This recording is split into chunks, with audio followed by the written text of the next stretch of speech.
नमस्कार विद्यार्थी मित्रांनो, व्यंकटेश एज्युकेशन अँड संस्कृती या आपल्या चॅनेलवर सर्वांचे सहर्ष स्वागत आहे। आजच्या व्हिडिओमध्ये आपण मंथन राज्यस्तरीय सामान्य ज्ञान परीक्षा सन 2025 इयत्ता 4थी विषय गणित या विषयाचे आपण संभाव्य उत्तरसूची आजच्या व्हिडिओमध्ये आपण सोडवून घेणार आहोत। व्हिडिओ सर्वांनी शेवटपर्यंत बघा, कारण यातील प्रत्येक प्रश्न आपण स्पष्टीकरणासह सोडून घेणार आहोत आणि तुम्ही तुमचे प्रश्न तपासा, उत्तर चेक करा आणि आपल्याला किती मार्क्स मिळतात ते मला कमेंटमध्ये नक्की सांगा। व्हिडिओ आवडल्यास व्हिडिओला लाईक करा, आपल्या मित्रमैत्रिणींना शेअर करा। चॅनलवर नवीन असाल तर चॅनलला सबस्क्राइब करा। बघा, आजच्या व्हिडिओमध्ये आपण प्रश्न क्रमांक 51 ते प्रश्न क्रमांक 75 सोडवून घेणार आहोत।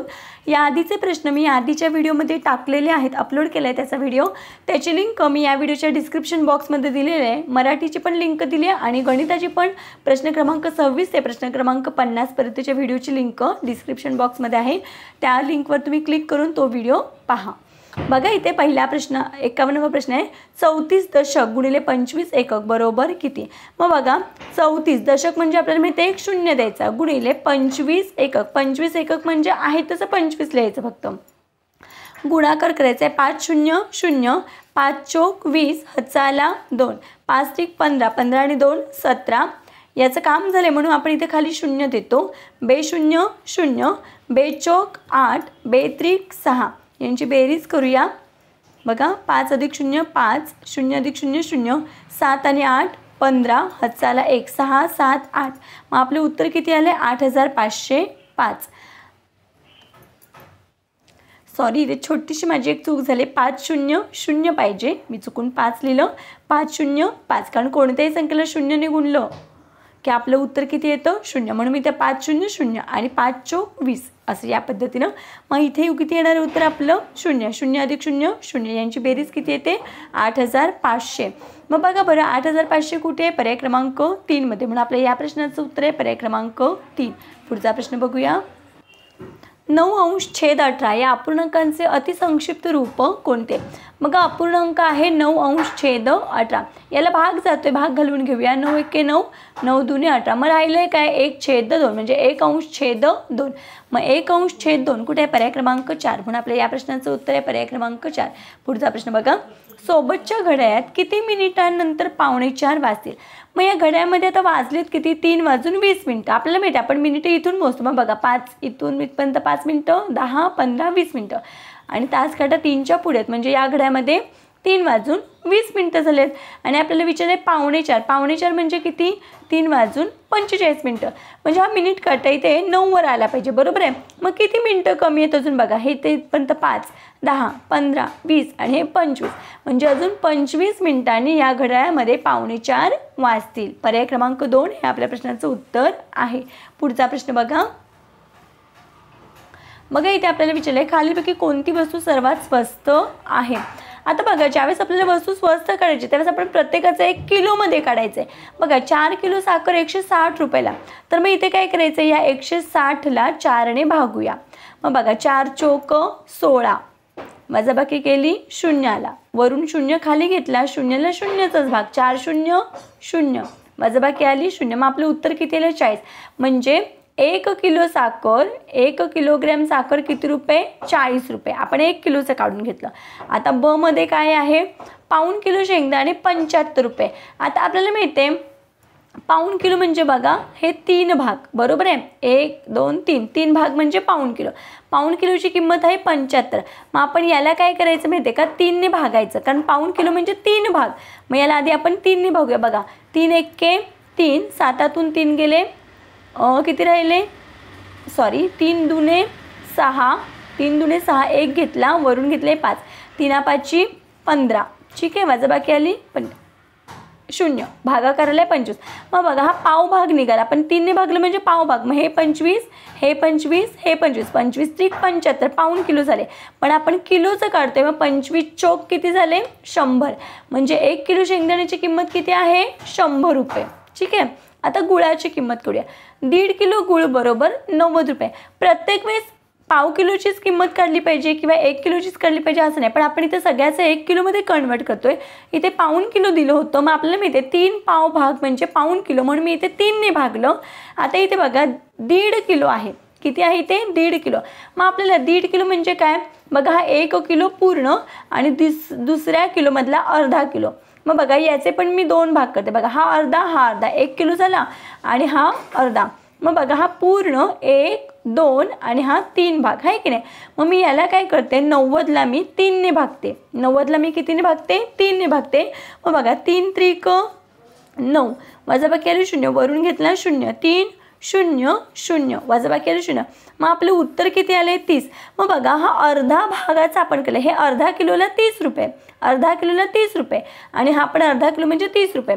आता आपल्याला विचारलंय बघा बरोबर 1.5 किलोची किंमत 3 30 आणि 30 60, 60 आणि 30 90 रुपये आले. बरोबर आहे. आपल्याला 1 किलोचं पाहिजे, मग हे 1 किलो आहे, मग 1 किलोची किंमत किती 30 आणि 30 60, कारण अर्धा किलोला जर 30 रुपये तर 1 किलोला 60 रुपये. मग 1 किलो गुळाची किंमत 60 रुपये.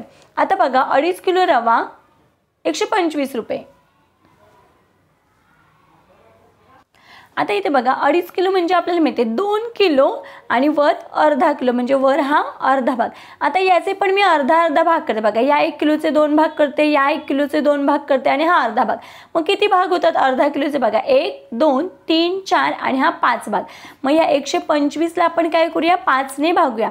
मग बघा 5 दुने 10, 12तून 10 गेले 2 राहिले, वरून घेतले 5, 5 5 25, 25ची वजाबाकी केली, उत्तर किती आलं, बाकी आली 0, भागाकार किती आला 25. मग बघा हा अर्धा किलोचा भाग 25 रुपये, हा अर्धा किलो 25, इथे 25 अर्धाचा 25 लिहून घेता आणि हे पण 25. मग आपल्याला आता 1 किलोचं पाहिजे. बघा आधी बरोबर काढले का बघूया, 25 एके 25, 25 दुने 50, 25 त्रिक 75, 25 चौक 100, 25 पाचा 125. मग बघा बरोबर हे 5 भाग त्याचे 125 रुपये दिले, तेवढीच आपली किंमत आली. आता आपल्याला 1 किलोचं पाहिजे. मग बघा हा अर्धा किलो 25 रुपये, हा अर्धा किलो 25 रुपये. मग 25 आणि 25 100, सॉरी 25 आणि 25 50. मग बघा 1 किलो रवा किती रुपयाला, 50 रुपयाला. आपल्या विचारलं आहे सर्वात स्वस्त वस्तू कोणती. मग सर्वात स्वस्त कोणती आहे तर बघा 40 रुपये, कारण 1 किलो साखर 40 रुपये, 1 किलो शेंगदाणे 100 रुपये, 1 किलो गूळ 60 रुपये आणि 1 किलो रवा 50 रुपये. मग सर्वात कमी किंमत कुणाची आहे तर 40 रुपये ही कमी किंमत आहे. कशाची आहे, साखर. मग 1 किलो साखर 40 रुपये. मग सर्वात स्वस्त आहे साखर. पर्याय क्रमांक 3 हे आपल्या प्रश्नाचं उत्तर आहे. पुढचा प्रश्न, माध्यान्हपूर्व 10:15 वाजता सुरू झालेला क्रिकेटचा सामना 4.5 तास चालला, तर तो क्रिकेटचा सामना किती वाजता संपला. माध्यान्हपूर्व 10:15 म्हणजे 10:15 सुरू झाला होता आणि तो सामना 4.5 तास चाललाय. 4.5 तास म्हणजे 4 तास 30 मिनिटं. मग आपण काय करूया, यांची बेरीज करूया. बघा 5 आणि 0 5, 3 आणि 1 4, याचं पॉईंट 10 आणि 4 14. आता आपल्याला माहिती आहे आपला 12 तासाचे घड्याळ असतं, मग 12च्या नंतर आपण 1 म्हणतो. बघा 12च्या नंतर 13 आणि 14 म्हणजे 1 आणि 2 बरोबर 14, म्हणजे 2:45 मिनिटं हे एवढे वाजले आहे की नाही. मग तो सामना कधी संपला, 2:45. मग 2:45 त्यालाच आपण 2:45 म्हणतो. मग माध्यान्होत्तर 2:45 वाजता या सामना संपलेला आहे. म्हणून आपल्या या प्रश्नाचं उत्तर आहे पर्याय क्रमांक 3. पुढचा प्रश्न, सोबतच्या आकृतीत एकूण किती चौकोन आहेत. मग बघा हा एक चौकोन 1, हा 2, हा 3 आणि बघा हे दोन्ही मिळून 4 आणि हा अखंड आहे तो 5. असे एकूण किती चौकोन आहेत तर 5. पर्याय क्रमांक 3 हे आपल्या प्रश्नाचं उत्तर आहे. पुढचा प्रश्न बघा, 10:30 वाजता तास काटा व मिनिट काटा यांच्यात खालीपैकी कोणता कोन तयार होईल. मग या पद्धतीने ते मी छोटंसं घड्याळ काढले. 10:30 वाजता म्हणजे तास काटा 10च्या आणि 11च्या मध्ये छोटा काढायचा आणि हा मिनिट काटा 6वर. मग बघा आता हा जर मिनिट काटा तास काटा इथे असता तर बरोबर 90 अंशाचा कोन झाला असता, पण 90च्या पेक्षा जास्त आहे म्हणजे इथे कोणता कोन झाले तर विशाल कोन. म्हणून आपल्या या प्रश्नाचं उत्तर आहे पर्याय क्रमांक 1 विशाल कोन. पुढचा प्रश्न, 20 मीटर लांब व 15 मीटर रुंद सभागृहास 1 चौरस मीटर मापाच्या एकूण किती फरशा बसवता येतील. बघा इथे लांबी आणि रुंदी दिले, म्हणजे इथे आयत आहे, सभागृह कसं आहे आयताकृती आहे. मग बघा 20 मीटर लांबी आणि 15 मीटर रुंदी. आपल्याला फरशा बसवायच्यात. मग आपल्याला माहिती आहे फरशा आपण मध्ये बसवतो बरोबर आहे. मग मधल्या भागाचं ज्यावेळेस आपल्याला विचारतात त्यावेळेस मधल्या भागाचं मापन म्हणजेच काय असतं क्षेत्रफळ. मग आयताचं क्षेत्रफळाचं सूत्र वापरायचं. आयताचं क्षेत्रफळाचं सूत्र आहे लांबी गुणिले रुंदी. लांबी आपल्याला माहिती आहे 20 मीटर दिलेली आहे, रुंदी आहे 15 मीटर. मग बघा 15 दुने 30 आणि हा 0. मग आपलं उत्तर किती आले? 300 फरशा बसवता येतील. कारण प्रत्येक फरशीचं माप किती आहे? 1 चौरस मीटर, म्हणून मग एवढंच येणार आहे. आपलं उत्तर आहे पर्याय क्रमांक 4, 300 फरशा बसवता येतील. पुढचा प्रश्न, एका वर्तुळाची सर्वात मोठी जिवा 12 सेमी लांबीची आहे, तर त्या वर्तुळाची त्रिज्या किती? आता बघा हे वर्तुळ आहे, वर्तुळाची सर्वात मोठी जिवा म्हणजे वर्तुळाच्या केंद्रातून गेलेली, बरोबर आहे. मग हिची लांबी किती आहे? 12 आहे. मग आपल्याला माहिती आहे त्रिज्या म्हणजे काय? वर्तुळ केंद्रापासून इथपर्यंतचा भाग जो मी ठळक केला त्याला आपण काय म्हणतो? त्रिज्या. मग याच्या निम्मे, मग 12/2 बरोबर किती? 6. मग बघा हे 6 आणि हे 6 बरोबर हे दोन्ही मिळून 12 होते आहे की नाही. मग आपल्याला त्रिज्या विचारले, मग त्रिज्या किती आहे? 6 सेमी. पर्याय क्रमांक 2 हे आपल्या प्रश्नाचं उत्तर आहे. पुढचा प्रश्न बघा, खालीपैकी कोणत्या दोन आकृत्यांची परिमिती समान आहे? मग बघा ही बाजू 10 आहे, ही पण 10 आहेत, कारण ते सेम चिन्ह आहे. मग ही पण 10, हे 5 आहे तर हे पण 5 आहे. मग परिमिती म्हणजे काय? चारी बाजूंची बेरीज. मग बघा 10 आणि 10 20 आणि 5 आणि 5 10. मग 20 आणि 10 किती झाले? बघा 10 आणि 10 20 आणि 5 आणि 5 10 बरोबर किती झाले? 30 सेमी. आता हे बघा चारी बाजू सेम आहेत, चौरस आहे. मग हे 6 6 6 6. मग आपल्याला माहिती आहे चौरसाची परिमितीचं सूत्र 4 गुणिले बाजू. मग बाजू आहे 6, मग साईड चौक 24 सेमी. आता बघा त्रिकोणाच्या ह्या तीनही बाजू सेम आहेत. मग 8 त्रिक 3 बाजू आहेत, मग 8 त्रिक 24. मग इथं उत्तर आलं आहे 24. आता बघा ही 6 आहे, ही पण 6, हे 4 आहे, हे 4 आहे. आयत आहेत, समोरासमोरील बाजू सेम. मग हे 6 आणि 6 12 अधिक हे 4 आणि हे 4 8. मग 12 आणि 8 बरोबर किती होतात? 20. मग बघा आपल्याला विचारले परिमिती समान कुणाचे? मग बघा ही पण 24 आले आणि ही पण 24 आले. मग आपलं उत्तर काय? ब आणि क. मग ब आणि क कुठे आहे? बघा फक्त ब आणि क योग्य. पर्याय क्रमांक 3 हे आपल्या प्रश्नाचं उत्तर आहे. पुढचा प्रश्न बघा, खालीपैकी कोणत्या त्रिकोणाचे सर्व कोण हे 60 अंश मापाचे असतात? मग आपल्याला माहिती आहे 60 अंश मापाचे. बघा हा कोण आहे, हा जर 60 असेल, सर्वच कोण 60 आहेत. आपल्याला माहिती आहे त्रिकोणाचं माप किती असतं? 180 असतं. मग बघा 60 60 60. मग कोणता? समभुज कोण, समभुज त्रिकोण. कारण तिन्ही कोणांच्या मापांची बेरीज किती आली पाहिजे? 180. आपण 60ची 3 वेळा बेरीज केली तर बरोबर 180 येते, म्हणून मी इथं उत्तर आहे समभुज त्रिकोण. पर्याय क्रमांक 4. पुढचा प्रश्न, सानियाकडे 5 रुपये 10 रुपये व 20 रुपयांच्या समान नोटा असून तिच्याकडील एकूण रक्कम 2275 रुपये आहे, तर सानियाकडील एकूण नोटांची संख्या किती? बघा खूप सोपा प्रश्न आहे. 5 रुपये 10 रुपये आणि 20 रुपयांच्या समान नोट आहेत आणि एकूण रुपये किती आहेत? 2275 रुपये आहेत. आता काय करायचं? आपल्याला एकूण नोटांची संख्या विचारली म्हणजे आपल्याला इथलं उत्तर काढायचं आहे, बरोबर आहे. आता बघा मग काय करायचं? अशा वेळी यांची बेरीज करायची. जे दिलेत ना रुपये दिलेत ना त्यांची बेरीज. मग 5 आणि 10 15, 15 आणि 20 बघा किती होतात? 35 होतात आहे की नाही. मग बघा काय करायचं आहे? या संख्येला 2275ला आपण काय करायचं आहे? 35ने भागायचं. आता 35चा पाढा पाठ नसेल तर 35चा पाढा तयार करून इथे लिहायचा आणि मग त्यानुसार आपल्याला हे गणित सोडवायचं आहे. आता बघा इथे मी 35चा पाढा लिहिलेला आहे. आता 35च्या पाढ्यामध्ये 22 नाहीत म्हणून आपण 3 अंकी संख्या घेऊया 227.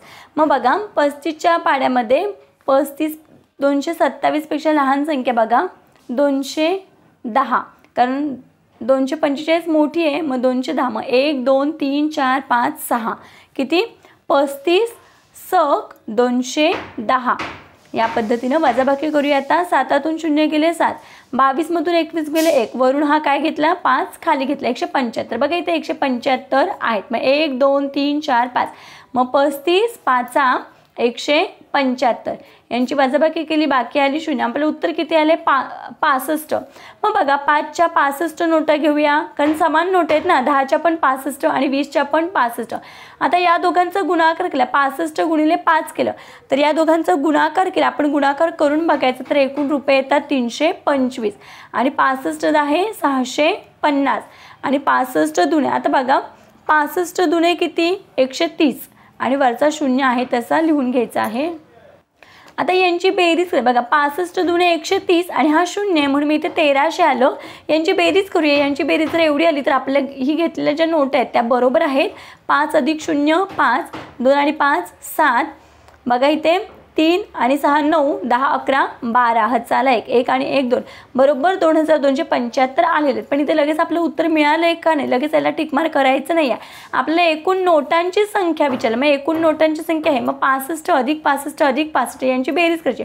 5 आणि 5 10 10 आणि 5 15 हातचा आला 1 6 आणि 6 12 साहित्रिक 18 18 आणि हातचा 19 195. मग एकूण नोटांची संख्या किती आहे 195. आपल्या या प्रश्नाचं उत्तर आहे पर्याय क्रमांक 4. पुढचा प्रश्न 9 लिटर बरोबर किती मिलीलिटर. आपल्याला माहिती आहे 1 लिटर बरोबर 1000 मिली आहे की नाही. मग 9 लिटर बरोबर 9000 मिली. पर्याय क्रमांक 4 हे आपलं उत्तर आहे. शाळेला सन 2024ची दिवाळी सुट्टी 28 ऑक्टोबरपासून 11 नोव्हेंबर अखेर होती, तर शाळेला एकूण किती दिवस सुट्टी होती. आता आपल्याला माहिती आहे ऑक्टोबर महिना किती दिवसांचा असतो 31 दिवसांचा. मग 28 तारखेला सुट्टी लागली, 28 पासून म्हणजे 28ला पण सुट्टी होती. 28च्या नंतर 29 30 आणि हे 31 हे झाले ऑक्टोबरचे 4 दिवस. आणि नोव्हेंबरच्या 11 तारखेपर्यंत सुट्टी होती आहे की नाही, म्हणजे हे 11 दिवस 11 आणि हे 12 13 14 15 म्हणजे एकूण शाळेला सुट्टी होती 15 दिवस. नोव्हेंबरचे 11 आणि ऑक्टोबरचे हे 4 एकूण 15 दिवस. पर्याय क्रमांक 1 हे आपल्या प्रश्नाचं उत्तर आहे. आता बघा इथे बरोबर चिन्ह आहे. 3/8 अधिक 4/8 बरोबर फुली/8 अधिक 2/8. आता बरोबर म्हणजे डावी बाजू आणि उजवी बाजू कशी आहे सेम असणार आहे. छेद समान आहे, अंशांची बेरीज करूया. 3 अधिक 4 बरोबर किती आलं उत्तर 7 आणि छेद आहे तो एकदाच लिहायचा. बरोबर आहे, इथे बरोबर चिन्हाची इथे बरोबर. आता इथे पण छेद समान आहे, एकदाच लिहून घेऊया. 2 मध्ये किती मिळवल्यावर 7 येईल, तर आपल्याला माहिती आहे 2 मध्ये इथे किती 5 मिळवल्यावर 7. बघा 5 अधिक 2 बरोबर किती 7. मग बघा हे आणि हे डावी उजवी बाजू सेम आली म्हणून मी इथे बरोबर चिन्ह. मग फुलीच्या जागी कोणता अंक घेतला आपण 5. पर्याय क्रमांक 1 हे आपल्या प्रश्नाचं उत्तर आहे. पुढचा प्रश्न बघा. खालील यादीतील एकूण किती अपूर्णांक हे अंशाधिक अपूर्णांक आहेत. आता सगळ्यात महत्त्वाचं म्हणजे अंशाधिक म्हणजे काय, ज्याचा अंश छेदापेक्षा मोठा आहे तर आपण काय म्हणतो अंशाधिक. मग बघा 9 पेक्षा 15 मोठे आहेत म्हणजे हा अंशाधिक आहेत. आता 8 पेक्षा 7 लहान आहेत मग हा छेदाधिक आहे. 11 पेक्षा 13 मोठे आहेत म्हणजे अंशाधिक आहे. अंश मोठा आहे ना, छेदापेक्षा अंश मोठा आहे म्हणून अंशाधिक. 9 पेक्षा 10 मोठे आहेत म्हणजे हा अंश मोठा आहे अंशाधिक. 6 पेक्षा 7 मोठे आहेत अंशाधिक. 2 पेक्षा 5 मोठे आहेत अंशाधिक. 3 पेक्षा 1 लहान आहे म्हणजे हा छेदाधिक अपूर्णांक आहे. मग आपल्याला अंशाधिक अपूर्णांक किती आहेत विचारलेत. मग बघा 1 2 3 4 5. 5 कुठे आहे पर्याय क्रमांक 1 मध्ये. म्हणून आपल्या या प्रश्नाचं उत्तर आहे पर्याय क्रमांक 1. पुढचा प्रश्न. खालीलपैकी कोणत्या पर्यायातील संख्येला 3 व 10 ने निशेष भाग जातो. मग आपल्याला माहिती आहे 10ला सगळ्यांनी भाग जातो, कारण 10ची कसोटी काय सांगते आपल्याला, ज्या संख्येच्या एकक स्थानी 0 असेल त्या संख्येला 10 ने भाग जातो. म्हणजे सगळ्यांच्या एकक स्थानी 0 आहे त्याच्यामुळे 10ला सगळ्यांनीच भाग जाणार आहे, हाय की नाही. आता राहिला प्रश्न 3चा. 3ची कसोटी आपल्याला सांगते की दिलेल्या संख्येतील अंकांची बेरीज करा, त्या बेरजेला जर 3 ने भाग जात असेल तर पूर्ण संख्येला 3 ने भाग जातो. मग बघा 3 आणि 2 5 5 आणि 5 10 10 आणि 0 10. मग यांची बेरीज 10ला 3 ने भाग जात नाही त्याच्यामुळे याला 3 ने भाग जाणार नाही. आता बघा 6 आणि 4 10 यांची पण बेरीज 10 येते, 3च्या पाड्यात नाही आहेत म्हणून याला 3 ने भाग जाणार नाही. 5 आणि 3 8 9 10 11 यांची बेरीज किती येते 11. 11ला पण 3 ने भाग जात नाही. आता बघा इथे 4 आणि 6 10 10 आणि 8 18. 18ला 3 ने भागतो तर 3 सक 18 म्हणजे पूर्ण या संख्येला 3 ने भाग जातो, म्हणजे 3 ने पण जातो आणि 10 ने पण जातो. म्हणून आपल्या या प्रश्नाचं उत्तर आहे पर्याय क्रमांक 4. आता बघा इथे पदावली आहे, पदावली सोडवताना काळजीपूर्वक सोडवायची आहे. पुढचा प्रश्न बघा. 25 गुणिले 9 भागिले 3 भागिले 15 गुणिले 2. आपल्याला माहिती आहे पदावली सोडवताना आपण काय करतो पहिल्यांदा कंस सोडवायचा असतो, मग बाकीचं सगळं आहे तसं लिहून घ्यायचं, एकदम 2 क्रिया करायच्या नाहीत. जेवढं आपण स्टेप बाय स्टेप जाऊ तेवढं आपलं उत्तर बरोबर येणार आहे. मग 9ला 3 ने भागल्यावर किती येतं 3 त्रिक 9 परत भागिले 15 गुणिले 2. आता बघा इथे पण गुणाकार आहे आणि इथे पण गुणाकार आहे, पण लगेच इथं गुणाकार नाही करायचं आहे. 25 त्रिक 75 भागिले 15 गुणिले 2. आता इथे पहिल्यांदा भागाकार आहे, भागाकार करून घेऊया. 15 5 75 मग याचं उत्तर किती आलं 5 गुणिले 2 मग 5 दुने 10. आपलं उत्तर किती आलं आहे 10. पर्याय क्रमांक 1 हे आपल्या प्रश्नाचं उत्तर आहे. पुढचा प्रश्न. 101 गुणिले 11 बरोबर किती. मग बघा इथे आपण आडवाच गुणाकार करूया. 11 एके 11 एक हातचा आला इथे दिला आपण 11 0 0 0 अधिक हा एक हातचा एकच आला. 11 एके 11, मग आपलं उत्तर किती आलं 1111, पर्याय क्रमांक 4. आता बघा इथे सौरभने श्रेयस एंटरप्राइजेसमधून 7,500 रुपयांचा कॅमेरा, 9,345 रुपयांचा स्कॅनर व 8,395 रुपयांचा प्रिंटर खरेदी केला, तर त्याने एकूण किती रुपयांची खरेदी केली? बघा आपण या तिघांची सुद्धा काय केलेली आहे, बेरीज केलेली आहे. आपलं उत्तर आले 25,240, पर्याय क्रमांक 4 हे आपल्या प्रश्नाचं उत्तर आहे. 71वा प्रश्न, गुणाकार 169 असून गुण्य व गुणक यामधील फरक 0 आहे, तर गुणाकार कोणता? आता बघा आपल्याला माहिती आहे पहिली संख्या असते ती गुण्य आणि दुसरी असते ती गुणक, आणि या दोघांचा उत्तर म्हणजेच काय असतं ते गुणाकार, बरोबर आहे. मग मला सांगा गुणाकार किती आला आहे 169. मग आता इथे या दोघांमधला जर फरक 0 असेल तर तीच संख्या आहे की नाही, म्हणजे वर्गसंख्या. मग याच्यामध्ये वर्गसंख्या कोणती आहे तर बघा फरक 0, तर तो गुणक कोणता, म्हणजे आपल्याला ही संख्या काढायची गुणक. मग आपल्याला माहिती हा कुणाचा वर्गसंख्या आहे तर 13चा आहे. आपले वर्ग पाठ पाहिजेत. मग बघा 13 गुणिले 13, मग गुण्य पण 13 आणि गुणक पण 13, कारण यांच्यातील फरक 0. मग बघा 13 वजा 13, हा गुण्य 13 गुणक 13, 13 मध्ये 13 वजा केले 0 आला, फरक 0 दिले म्हणजे, आणि यांचा वर्ग सुद्धा कोणता, याचा गुणाकार केला बरोबर ही संख्या येते, म्हणून आपल्याला गुणक विचारलं. मग गुणक किती आहे 13, पर्याय क्रमांक 4 हे आपल्या प्रश्नाचं उत्तर आहे. पुढचा प्रश्न, खालीपैकी 50 या संख्येच्या सर्व विभाजकांचा गट कोणता?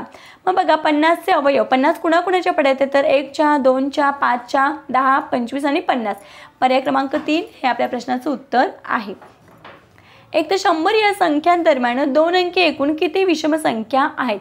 मग 1 ते 100 या दरम्यान एकूण विषम संख्या 2 अंकी विषम संख्या विचारल्यात. मग बघा इथे 1 3 5 7 आणि 9 हे अंक सोडायचे आणि उरलेल्या सगळ्या विषम संख्या घ्यायच्या. आपल्याला हे माहीत पाहिजे 1 ते 100 मध्ये एकूण 50 समसंख्या आणि 50 विषम संख्या असतात.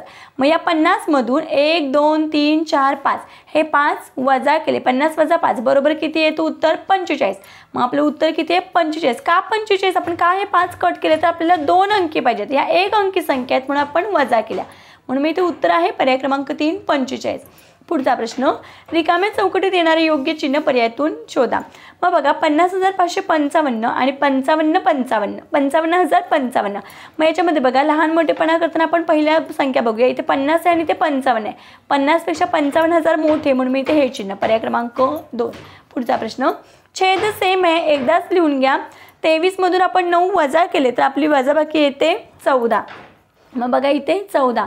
आता 14/7 कुठे आहे? पर्याय क्रमांक 4 हे आपल्या प्रश्नाचं उत्तर आहे. बघा या पद्धतीने आपण आजच्या व्हिडिओमध्ये गणिताची प्रश्नपत्रिका पूर्णपणे स्पष्टीकरणाचे सोडवून घेतलेली आहे. आशा करते आपण सर्वांना हा व्हिडिओ आवडला असेल आणि आपल्या अभ्यासासाठी उपयुक्त असेल तर नक्कीच व्हिडिओला एक लाईक करा, आपल्या मित्रमैत्रिणींना जास्तीत जास्त शेअर करा. चॅनलवर नवीन असाल तर चॅनलला सबस्क्राईब करा. सबस्क्राईब समोरील बेल बटन जरूर प्रेस करा जेणेकरून आपल्या येणाऱ्या नवीन व्हिडिओचे नोटिफिकेशन आपल्याला मिळत राहील. आजचा व्हिडिओ कसा वाटला ते कमेंटमध्ये मला नक्की सांगा आणि आपल्याला किती मार्क्स मिळाले तेही कमेंटमध्ये आवर्जून सांगा, जेणेकरून आपल्या मार्कांमुळे इतरांना सुद्धा अभ्यास करण्याची प्रेरणा मिळेल. भेटूया पुढच्या व्हिडिओमध्ये. तोपर्यंत नमस्कार. थँक्यू.